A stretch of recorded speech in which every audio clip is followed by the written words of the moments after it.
Nsofwa!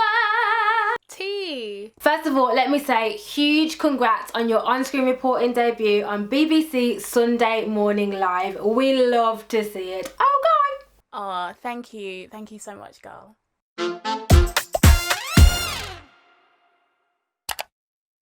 So what does your job as an assistant producer and reporter entail? So my job as an assistant producer is to make sure that whoever we're talking to, the contributors, the experts, that they editorially are sound, that they will fit the story arc or the treatment that the producers and the editors have come up with, and even the researchers as well, to ensure that there is some kind of the creative kind of vision is picked up from the point where the researcher picks up the phone and has that first research call. It's also my responsibility to ensure that researchers are well equipped and they know what they're doing as well. If they have any editorial questions, I then am that middle person to go back to the producers and ensure that what their vision and what they want from the contributors and the content is passed down to the researchers.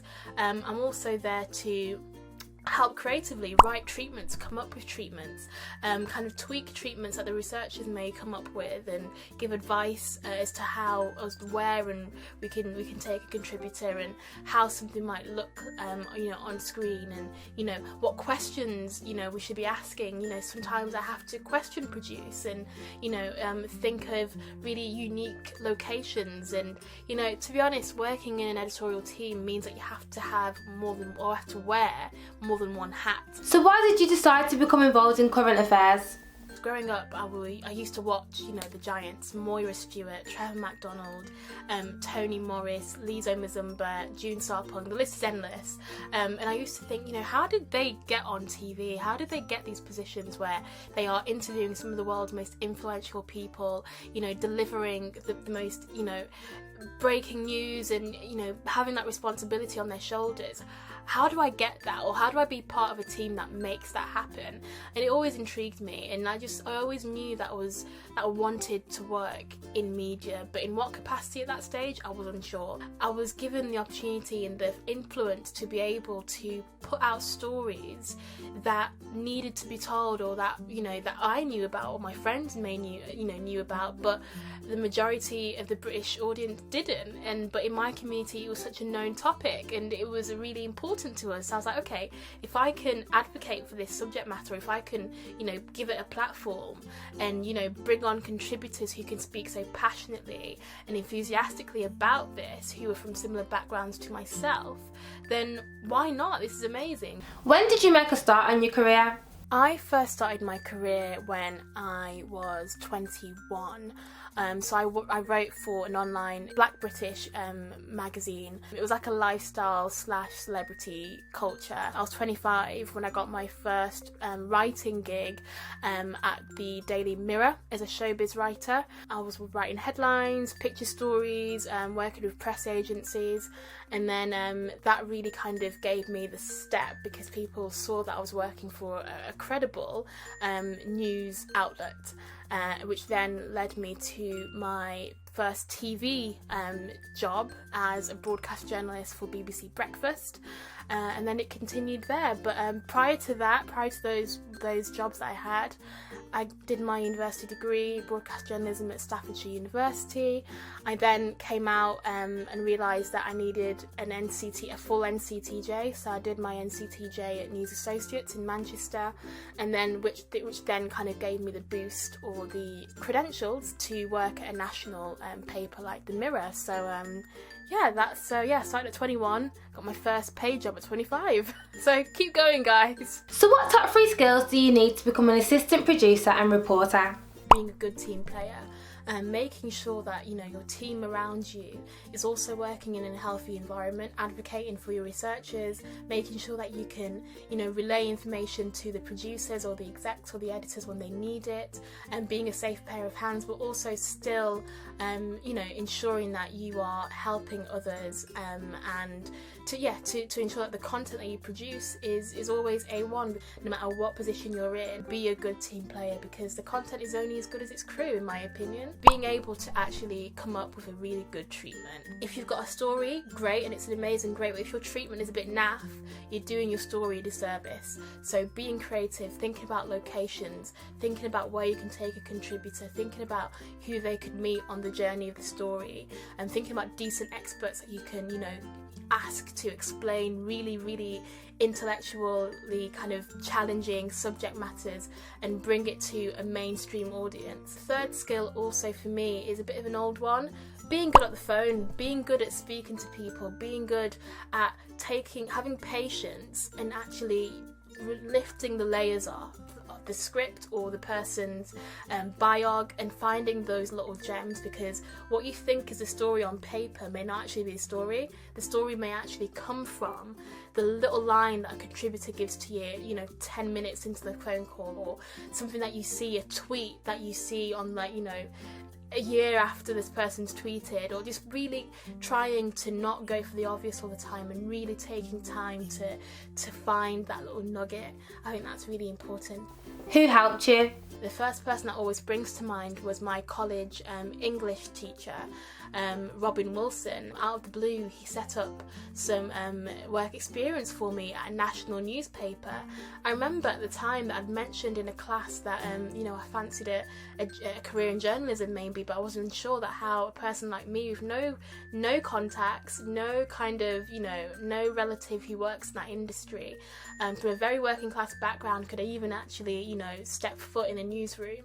And he used his own privilege, his contacts, to set me up with a week's work experience working at the Times. So there was me, a girl from Bolton, travelling on a Virgin train to London to go work with, you know, the biggest political editors in the country at the time. So I was just completely gobsmacked. Dorothy Byrne, head of Channel 4 News, when I was going through my dispatches scheme, she really again affirmed me and made me, you know that I was, you know, my position in the newsroom and in those spaces was absolutely valid. And then more recently, I've had producers I've worked with at the BBC, a great producer and journalist called you know, Liz Martin. She really championed and again just positively affirmed me as a person, my abilities, and just made me believe in myself a lot more, and just that gave me that kind of the gumption to kind of take the step forward when it came to reporting. What's been one of your best career highlights or achievements so far?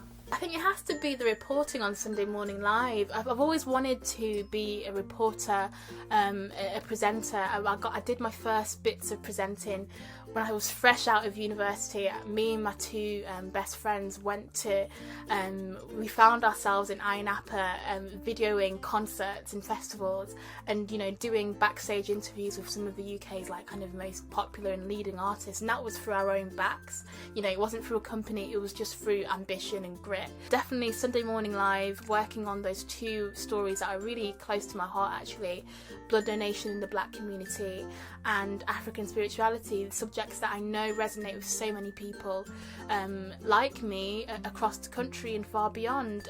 You know, we have a real health crisis on our hands when it comes to blood donation and when it comes to how black people are represented in the health system and the disadvantages that they face because of inequalities and disproportionate amounts of engagement. What's been one of the biggest learning curves for you during your career so far, and what did you learn from this? Knowing what to do when things go wrong on location. I mean, you can never guess what's going to go wrong, but something always tends to go wrong. So for me, the most recent one was when I was interviewing a very highly esteemed academic who was, you know, pressed for time, but I was interviewing him over Skype, and I was meant to screen record the interview, but of course we get to the interview and the screen record isn't working. So I had a very, you know, a lovely academic who, you know, was patient but had to go. I had a very exasperated creative director who, you know, was wondering what was happening, you know, why it wasn't working. I had a DIT who was also, you know, trying to figure it out, looking on Google.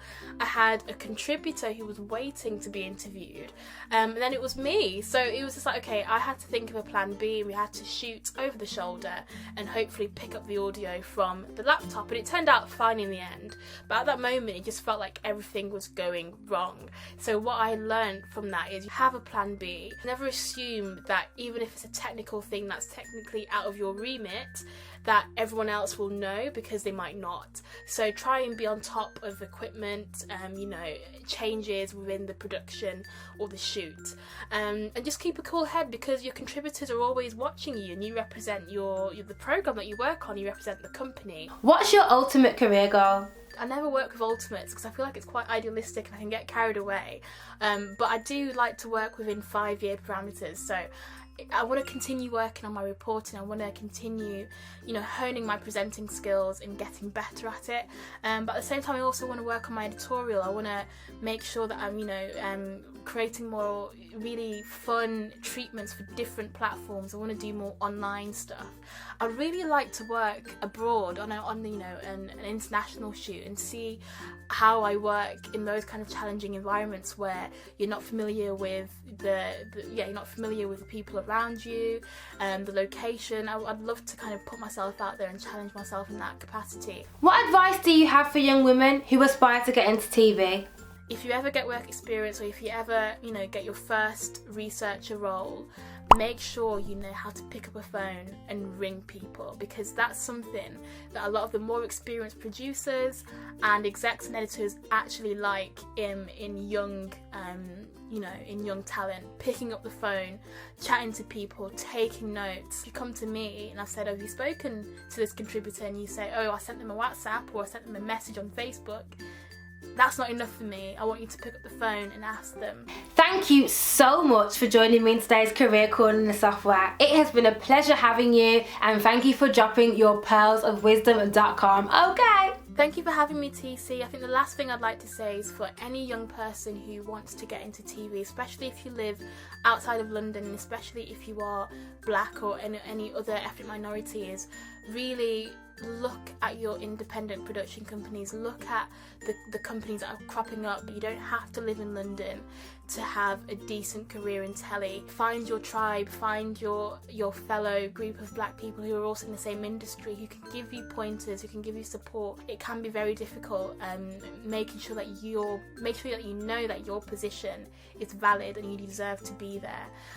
Imposter syndrome, throw it in the bin, and also look after your well-being, because at the end of the day, it's just telly, right?